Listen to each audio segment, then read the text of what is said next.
Bienvenue dans Actu Territorial, le format où je te résume les dernières news de la fonction publique territoriale en quelques minutes. Tu peux trouver les liens des articles dont je te parle sur ma page Facebook Fonctionnaire Territorial.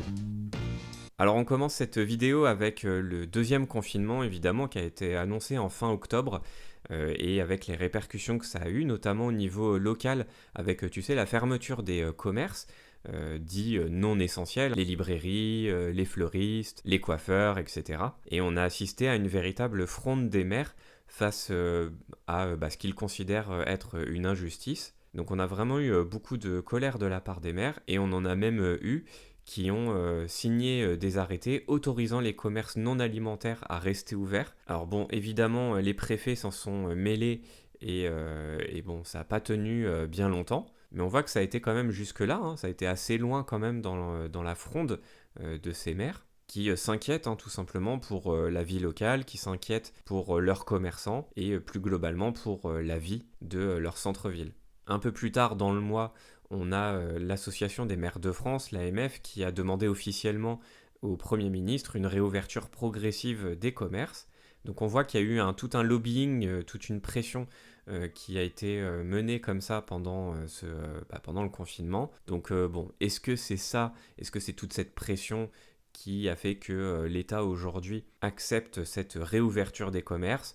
Bon, ça on ne saura pas. Mais en tout cas, les différentes associations d'élus locaux ont vraiment tenté de peser dans la discussion sur l'utilité des commerces, même dits non essentiels, et sur le fait qu'avec les bonnes pratiques, il n'y avait pas forcément de danger, ou en tout cas un danger moindre, avec tout un tas de mesures sanitaires appropriées. Ensuite, le deuxième volet, on va dire, du mois, c'est le volet sécuritaire. Alors là, il y a vraiment beaucoup de choses. On voit depuis quelques temps déjà, et malheureusement avec les attentats qu'il y a eu, que le débat sur l'armement des polices municipales revient en force là depuis quelques temps. Donc là c'est l'exemple de Liévin, mais il y a plein d'autres villes qui sont dans le même cas, où les exécutifs locaux se posent la question de l'armement ou pas de leurs policiers municipaux. Notamment lui, ce qu'il nous dit, le maire de cette ville, c'est que les policiers municipaux aimeraient avoir une arme, surtout ceux qui travaillent la nuit. Ça permettrait de les rassurer et de les légitimer dans leurs fonctions.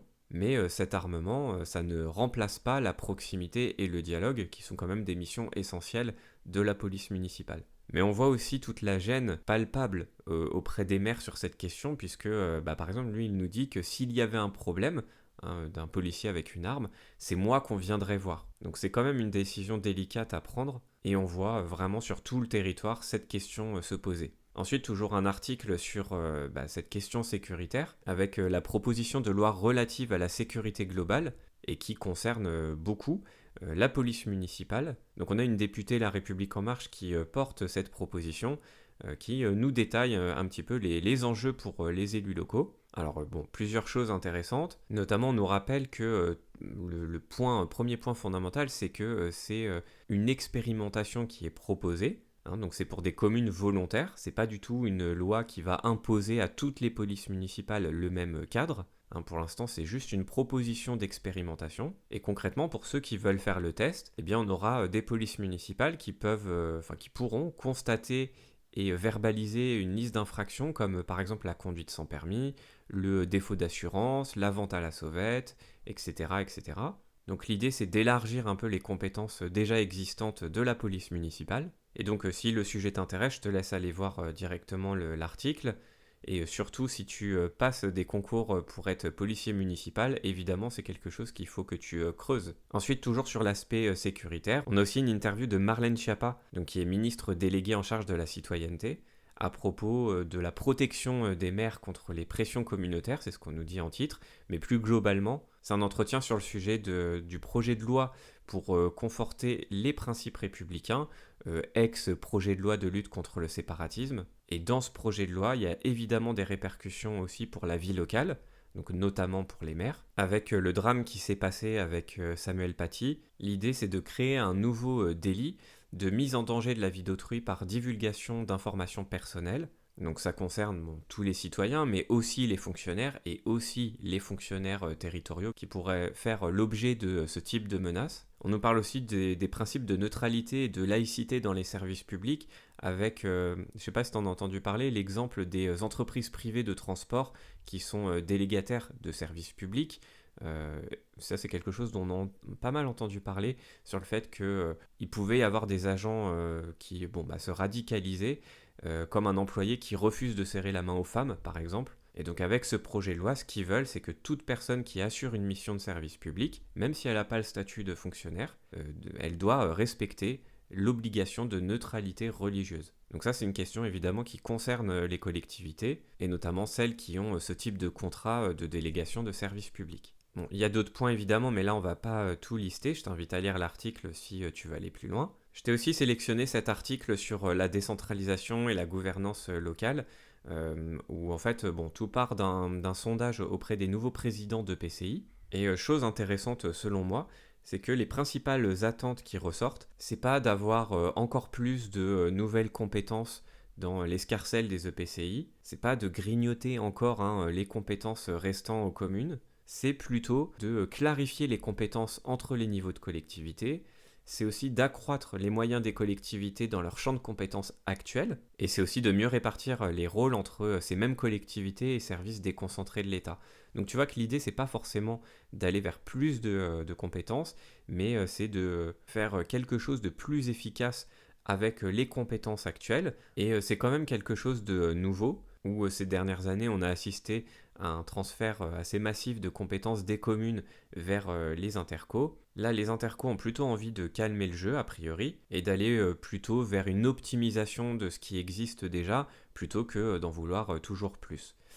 Aussi quelque chose qui ressort, c'est que avec les communes, on a de plus en plus de pactes de gouvernance au sein des EPCI, puisqu'on a un peu plus de la moitié des EPCI répondants qui ont déjà ou qui vont avoir un pacte de gouvernance. Et ça, c'est une des réponses possibles pour avoir plus de démocratie à l'intérieur des EPCI, pour que chaque commune se sente bien représentée dans son EPCI. Bon, il y a le pacte de gouvernance, mais il y a tout un tas d'autres outils. Il y a aussi des pactes financiers qui peuvent être faits. Bref, tout outil est bon à prendre pour avoir plus de démocratie en interne dans les EPCI, pour que les communes soient vraiment impliquées et aient du poids au sein de leur EPCI. Donc on voit à travers ce sondage, cette petite étude, que c'est quelque chose qui est bien présent dans les esprits des nouveaux présidents d'EPCI, donc perso, je trouve ça plutôt positif. Et enfin, un dernier article sur le report du scrutin pour les élections locales de l'année prochaine, donc régionales et départementales. C'est pas encore officiel puisque pour l'instant c'est seulement un rapport de Jean-Louis Debré qui a donné donc ses conclusions, qui recommande un report de 3 mois.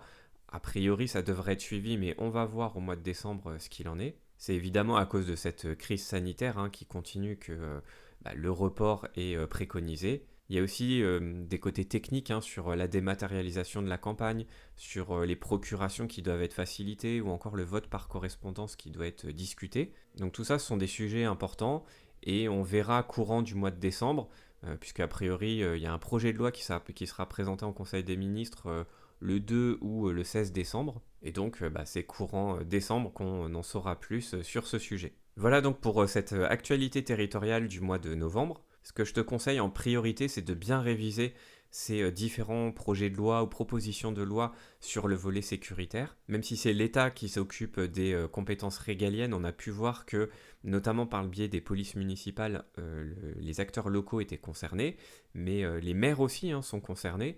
Donc voilà, il faut réviser tout ça, il faut que ce soit assez clair dans ta tête, puisque tu peux être interrogé là-dessus, notamment à l'oral. Si dans ton jury, il y a un maire, c'est une question qui clairement va l'intéresser, donc il est susceptible de t'en parler. Si c'est pas encore fait, tu peux t'inscrire sur ma newsletter hebdomadaire, où je te fais un petit point rapide tous les dimanches sur l'actualité territoriale de la semaine. Ça te permet d'avoir des petites piqûres de rappel un peu plus rapprochées que les vidéos mensuelles. Donc c'est le premier lien qui se trouve en description sous la vidéo. Je te remercie pour ton attention et je te dis à très bientôt pour une nouvelle vidéo. Salut!